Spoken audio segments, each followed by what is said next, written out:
Welcome to Aditya stories. ఈరోజు మనం మరొక స్టోరీని తెలుసుకుందాం. అనగనగా ఒక ఊరిలో రామయ్య అనే వ్యాపారి ఉండేవాడు. అతనికి ఓ సమస్య వచ్చింది. రామయ్య ఓ రోజు ఊరిలోని రాజు ఆస్థానానికి తన 2 ఆవులను తీసుకువస్తాడు.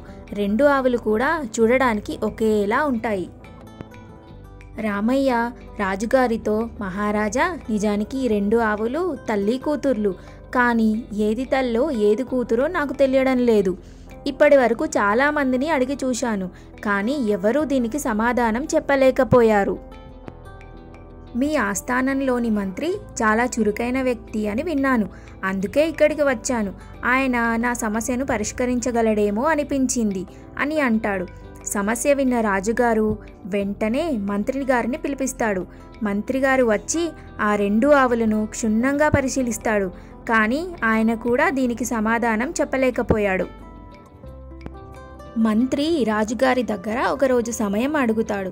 సాయంత్రం ఇంటికి వచ్చిన మంత్రి ఆలోచనలో మునిగిపోతాడు. ఇది గమనించిన అతని భార్య అతని చింతనకు కారణం అడుగుతుంది. మంత్రి అంతా వివరించి చెప్తాడు.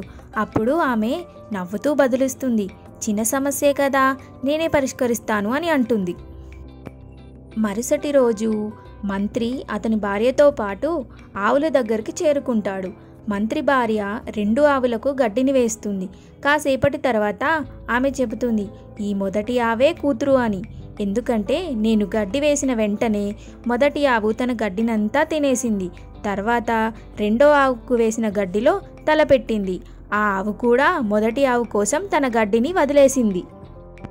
కేవలం ఒక తల్లి మాత్రమే తన బిడ్డ కడుపు నింపడం కోసం తన కంచంలోని భోజనాన్ని త్యాగం చేయగలదు.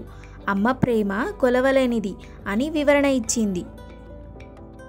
వ్యాపారి సమస్యకు పరిష్కారం దొరికింది. మరిన్ని మంచి మంచి కథల కోసం మన ఛానల్ ఆదిత్య స్టోరీస్ని సబ్స్క్రైబ్ చేసుకోండి. Thanks for watching.